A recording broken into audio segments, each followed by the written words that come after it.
Students, welcome back to Maheshwari पाठशाला। आज हम पढ़ रहे हैं महाभारत कक्षा 7th में। चैप्टर नंबर है 9 और चैप्टर का नाम है द्रोणाचार्य। और आज हमारे साथ दोबारा आ गए राम बाबू। क्यों भाई राम बाबू? चले शुरू करें। चलें। आचार्य द्रोण महर्षि भारद्वाज के पुत्र थे। पांचाल नरेश का पुत्र द्रुपद भी द्रोण के साथ ही भारद्वाज आश्रम में शिक्षा पा रहा था। दोनों में गहरी मित्रता थी। कभी कभी राजकुमार द्रुपद उत्साह में आकर द्रोण से यहाँ तक कह देता था कि पांचाल देश का राजा बन जाने पर मैं आधा राज्य तुम्हें दे दूंगा। मतलब इतनी गहरी मित्रता हो गई और वो कहता कि मैं तुम्हें आधा राज्य दे दूंगा। शिक्षा समाप्त होने पर द्रोणाचार्य ने कृपाचार्य की बहन से ब्याह कर लिया। क्या बताया बेटा? शिक्षा समाप्त होने पर द्रोणाचार्य ने कृपाचार्य की बहन से ब्याह कर लिया। उससे उनके एक पुत्र हुआ जिसका नाम उन्होंने अश्वत्थामा रखा। और ध्यान रखना, अश्वत्थामा जो है वो अजर अमर है। ठीक है बेटा? द्रोण अपनी पत्नी और पुत्र को बड़ा प्रेम करते थे। द्रोण बड़े गरीब थे। वह चाहते थे कि धन प्राप्त किया जाए और अपनी पत्नी व पुत्र के साथ सुख से रहा जाए। उन्हें खबर लगी कि परशुराम अपनी सारी संपत्ति गरीब ब्राह्मणों को बांट रहे हैं, तो भागे भागे उनके पास गए। लेकिन उनके पहुंचने तक परशुराम अपनी सारी संपत्ति वितरित कर चुके थे, यानी बांट चुके थे और वन गमन की तैयारी कर रहे थे। द्रोण को देखकर वह बोले, ब्राह्मण श्रेष्ठ, आपका स्वागत है, पर मेरे पास जो कुछ था वह मैं बांट चुका हूं। ठीक है, मेरे पास कुछ नहीं है, मैं सब बांट चुका हूं। अब यह मेरा शरीर और धनुर्विद्या ही है। बताइए मैं आपके लिए क्या करूं? उन्होंने पूछा। तब द्रोण ने उनके सारे अस्त्रों के प्रयोग तथा रहस्य सिखाने की प्रार्थना की कि जो रहस्य हैं और जो अस्त्र शस्त्र हैं उनकी विद्या मुझे दी जाए। परशुराम ने यह प्रार्थना स्वीकार कर ली और द्रोण को धनुर्विद्या की पूरी शिक्षा दे दी। किसको दी बेटा? द्रोण को।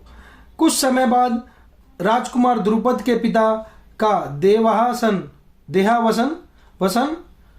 हो गया और द्रुपद राजगद्दी पर बैठा। ठीक है, यानी क्या हुआ? वो डेथ हो गई, उनकी एक्सपायर हो गए वो।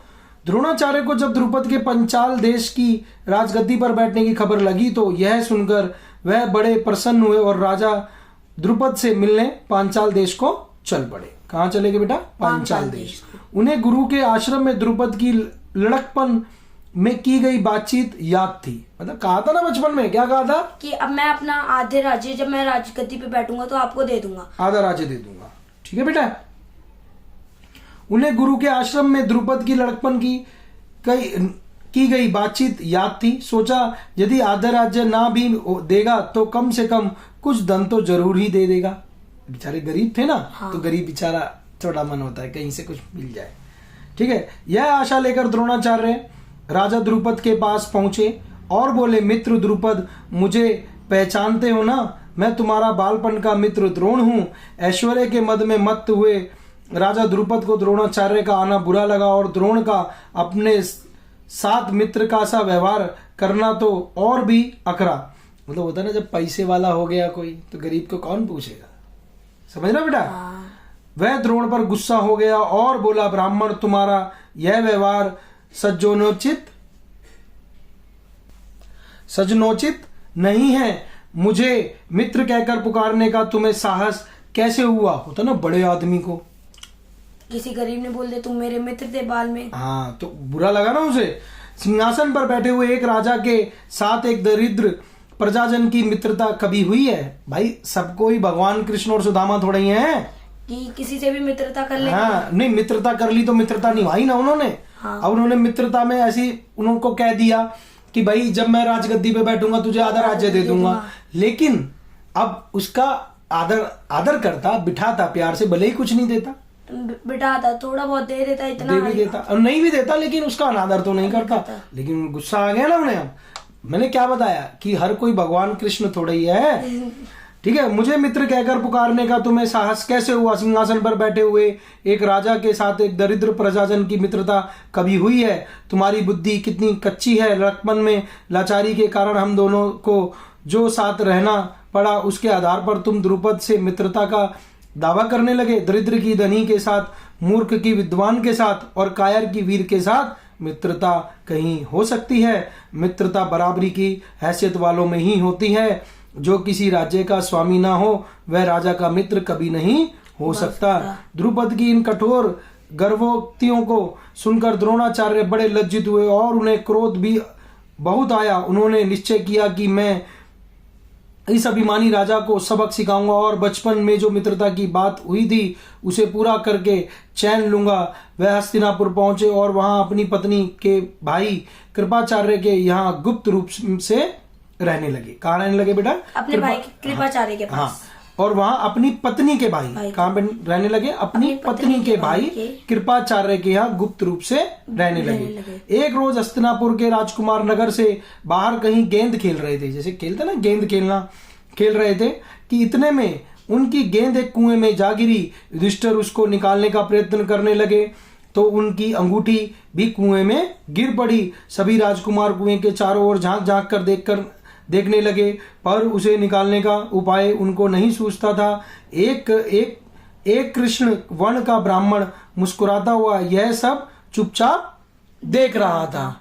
ठीक है बेटा, राजकुमारों को उसका पता नहीं था। राजकुमारों को अचरज में डालता हुआ बोला, राजकुमारों बोलो मैं गेंद निकाल दूं तो मुझे क्या दोगे? होता ना भाई, मैं गेंद निकाल दूंगा तुम्हारी, भाव मुझे क्या दोगे? क्या दोगे?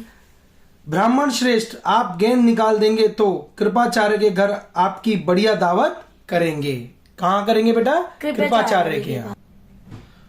युधिष्ठिर ने हंसते हुए कहा। तब द्रोणाचार्य ने पास में पड़ी हुई सीख उठा ली और उसे पानी में फेंका। सीख गेंद को ऐसे जाकर लगी जैसे तीर और फिर इस तरह लगातार कई सीखें वे कुएं में डालते गए। सीखें एक दूसरे के सिरे से चिपकती हुई। जब आखिर सीख का सिरा कुएं के बाहर तक पहुंच गया तो द्रोणाचार्य ने उसे पकड़कर खींच लिया और गेंद निकल गई। सब राजकुमार आश्चर्य से यह करतब देख रहे थे।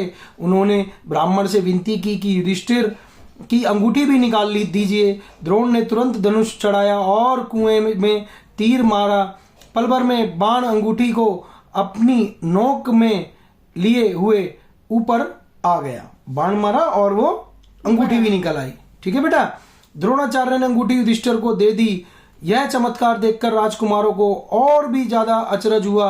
उन्होंने द्रोण के आगे आदर पूर्वक सिर नवाया और हाथ जोड़कर पूछा, महाराज हमारा प्रणाम स्वीकार कीजिए। होता है ना, जब किसी की वैल्यू पता चलती है तो हम उसकी इज्जत करना चालू कर देते हैं। तीर से उन्होंने कैसे निकाल दी गेंद और अंगूठी? हाँ जी, हाँ जी। महाराज हमारा प्रणाम स्वीकार कीजिए और हमें अपना परिचय दीजिए कि आप कौन हैं, हम आपकी क्या सेवा कर सकते हैं, हमें आज्ञा दीजिए। द्रोण ने कहा, राजकुमारों यह सारी घटना सुनाकर पितामह भीष्म से ही मेरा परिचय प्राप्त कर लेना।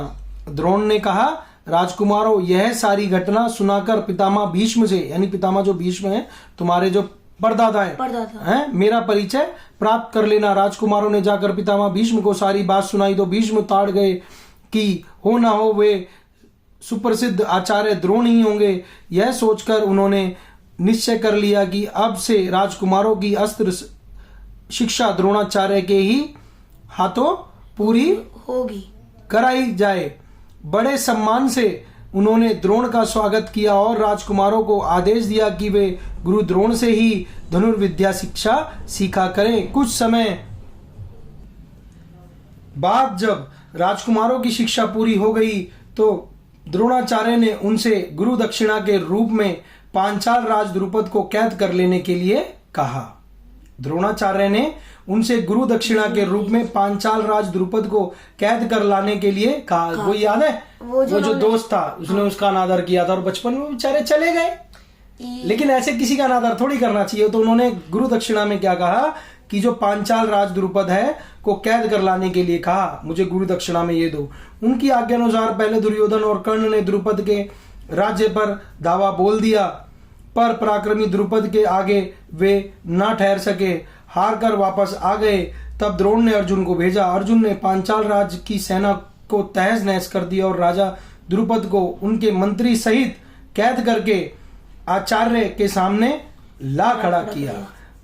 द्रोणाचार्य ने मुस्कुराते हुए द्रुपद से कहा, हे वीर, डरो नहीं, किसी प्रकार की विपत्ति की आशंका ना करो। लड़कपन में तुम्हारी हमारी मित्रता थी, साथ साथ खेले कूदे उठे बैठे। बाद में जब तुम राजा बन गए तो ऐश्वर्य के मद में आकर तुम मुझे भूल गए और मेरा अपमान किया। तुमने कहा था कि राजा ही राजा के साथ मित्रता कर सकता है, इसी कारण मुझे युद्ध करके तुम्हारा राज्य छीनना पड़ा। परंतु मैं तो तुम्हारे साथ मित्रता ही करना चाहता हूं, इसलिए आधा राज्य तुम्हें वापस लौटा देता हूं। उन्होंने आधा राज्य लौटा दिया, क्योंकि मेरा मित्र बनने के लिए भी तो तुम्हें राज्य चाहिए ना। मित्रता तो बराबरी की हैसियत में ही हो सकती है। द्रोणाचार्य ने इसे अपने अपमान का काफी बदला समझा और उन्होंने द्रुपद को बड़े सम्मान के साथ विदा किया।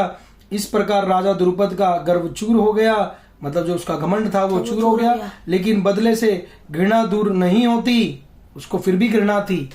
ठीक है, किसी के अभिमान को ठेस लगने पर जो पीड़ा होती है उसे सहन करना बड़ा